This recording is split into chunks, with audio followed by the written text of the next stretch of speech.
Good afternoon. My name is Brent Weisberg. I'm the Communications Administrative Director for the Salt Lake City Police Department. Today, Chief Brian Redd is going to be providing an update regarding the shooting that happened last night during the No Kings protest demonstration and march in downtown Salt Lake City. Keep in mind that the information that we are providing is still preliminary and the investigations are ongoing. We will be able to take a few questions afterwards. I'll turn the time now to Chief Redd. Good afternoon. Thank you for being here. I want to thank Deputy Chief Siebenek and Commander Alma Sweeney from our Investigations Division for being here with me today. I want to thank all of you for being here as well. First of all, we send our condolences to the family of the individual who was deceased at the hospital last night, and also for anyone else impacted by this event. No one should fear coming to a demonstration, peaceful and lawful demonstration in our city. And what happened last night was sudden and alarming and not representative of our values here in Salt Lake City or in our state here in Utah. In the coming days, we'll learn more as the investigation progresses, but we will provide a few more details today. But before I do that, I just want to thank again the brave men and women of the Salt Lake City Police Department and our allied agencies for their response to this sudden and unanticipated action that occurred. Our teams acted with courage and professionalism and responded very quickly in the middle of a lot of chaos.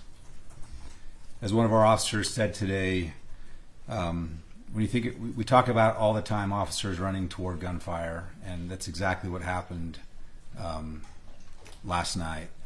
And one of our officers said, it's easy to run toward gunfire when you're with highly trained and well-coordinated officers. And so this is representative of what our Salt Lake City officers and our allied agencies are willing to do every day for the public. Going into the details of the investigation to date, always subject to change. As the march permitted through downtown, a sergeant assigned to our motor squad heard gunfire and called it out. Officers on the ground secured the scene and began searching for the threats. When they arrived, they found a man down with a gunshot wound and began life-saving efforts. Two SWAT medics were on scene very quickly and provided those life-saving efforts until Salt Lake City Fire and Gold Cross ambulance arrived and proceeded to take the individual into their care. Despite their efforts, the victim did die at the hospital. And out of respect for the victim and their family, I won't be releasing the name here, but it will be released later today. Our preliminary investigation shows that our victim was not the intended target, but rather an innocent bystander participating in the demonstration. Shortly after the shooting, officers and detectives were flagged down near 100 South, 200 East, and there they found a man later identified as 24-year-old Arturo Gamboa. He had a minor gunshot wound and was hiding in a group of people. At the time of his arrest, officers also recovered an AR-15 style rifle, a gas mask, and a backpack. Gamboa was treated and later booked into jail on a charge of murder. At the time of the incident, we also detained two other individuals. These individuals were wearing high visibility neon vests and were armed and possibly part of the event's peacekeeping team. Based on early witness statements, these men saw Gamboa separate from the crowd at one point during the march and move behind a wall where they noticed him pull out a rifle and begin manipulating it. Gamboa was then confronted by these two men. Witnesses say Gamboa raised the weapon in a firing position and began running toward the crowd. One of the individuals fired 3 rounds, striking Gamboa and tragically striking the man who later died. We are less than 24 hours into this investigation. There's still a lot of questions to be answered, and we will continue to update you as we learn more and the investigation progresses. What we do know is that this incident unfolded very quickly. It was chaotic, but it was resolved very quickly, thanks to our officers, to many residents and citizens and community members who assisted the police in making notifications and pointing out individuals and being very good community members and helpful. Our detectives are working closely with the Salt Lake District Attorney's Office to ensure a thorough review of all the facts. As the governor and mayor said last night, we are resilient, and we will continue to work tirelessly as the Salt Lake City Police Department to keep our community safe. Again, I want to thank our officers, our dispatchers, our fire and EMS personnel, our partner agencies, and so many others who helped support the event and respond to this tragic incident. You know, we had officers who were working their day shift who stayed on to help cover this event. We had officers who came off their weekends to help us, and we had officers who worked at the event and then went on their graveyard shift to go out and do their regular duties. We really do appreciate all that they do for us in our community. And last, I want to again extend condolences to the family of the victim. And with that, I'll take a few questions. What do we know about this Gamboa at this point?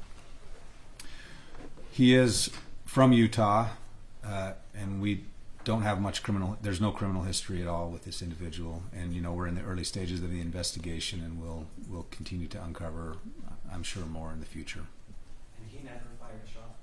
He did not fire a shot. Can you release what his middle name is, or the middle initial? I don't have it, but maybe. We don't have it at this time. The jail booking information is Arturo Gamboa. Can you spell the first and last name for me? We can get that for you. Thank you. Can you talk about what training or what standards may have been required for people acting in safety for the event organizers? So that is definitely something that will be part of the investigation, and we'll learn more in the future. Any charges expected or against the security staff? At this point, the investigation is continuing.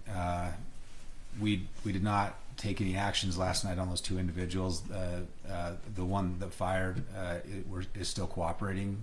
We're working with his attorney. Any idea of Gamboa's motivation to be there and what he wanted to do? Not at this point, but that's what detectives are looking into right now. You Any mentioned political affiliations? Unknown right now, unless you have anything. No, nothing at this time. You mentioned he was found hiding in a crowd. Was there any indication? I mean, was the crowd cooperating with law enforcement? Was the crowd protecting him in any way? Absolutely. The crowd actually pointed him out to law enforcement, and their actions were heroic. These armed individuals in the high visibility vests, was the department aware that they would be at the President of the March? We were aware they were in the area. We had made contact with them at Pioneer Park, and were aware. To what extent we contacted them, I don't know, but we were aware of them. Are you looking at this point if the gunman was acting alone or if he had any other people working with him on the ground? We will continue to investigate and look into that. There's no indication at this time that there were others working with him, unless you have something. Yeah, no indications at this point. Yeah. Can you maybe please specify again who fired shots? So one of the individuals in the high visibility vests fired 3 rounds. So we had one individual fire 3 rounds, and he was the only individual. Okay, so there were only 3 shots fired. Yes. Do you know how he was armed or what kind of gun he was using? It was a handgun, but I don't know the make or model. How close was that backpack? And you said you recovered an AR-15 style rifle, a gas mask, and a backpack. Was that close to Gamboa where he was detained? It was very close. It was removed by a citizen away from him. Okay. Anything else in the backpack that was of interest? That'll be. I don't have those details right now. So you are certain that the backpack, rifle, and gas mask belong to Gamboa then? Well, that will be determined in the future. Yeah, but it was in the proximity, and it also matched what we had, the description of what we had at the original site of the shooting. Were there any other injuries as a result of the chaos, people running, anything like that? Gamboa sustained a minor gunshot wound. I'm not aware of any other injuries. Do we know how many these security members in the high visibility vests, do we know how many of them there were, and were they all coordinated through the event, or were people just showing up like that? I don't have that information right now, but the investigation will definitely continue to look into that. Any initial description of the victim, age, anything like that we could use? We could probably give the age. 39-year-old male. When will you release the name? I think it's going to be later today. We just want to make sure that the families had the opportunity to make notification. Family notification has been made, but we just want to make sure they have an opportunity to notify anyone that they feel they need to before it goes out publicly. Can you tell us if the victim is from Utah, is from Salt Lake? I'm not sure. Does anyone know? We can find that information out. Provide it. Prior to the officer hearing the shots fired, did SLCPD have any reason to think there were going to be threats on this march yesterday? No, we had prepared extensively. You know, we had the march on Thursday night. We were very prepared then, but we were even more prepared Saturday night, and things were going very well. It was a very peaceful demonstration. Officers at the Pioneer Park were engaging with community members there. It was going very well and peaceful. This came out of nowhere. A question about that preparation. Obviously, officers were at Pioneer Park and escorting the parade. Mm-hmm. Were there other officers kind of deployed along the route, or what else did you guys have in place in case of? We had our motors officers who were, and some of our patrol officers who were closing intersections and helping the crowd move, but we also had quick response teams and our mobile field force in the event we needed them, which in this case we did. Any other questions? Thank you, everyone. Thanks.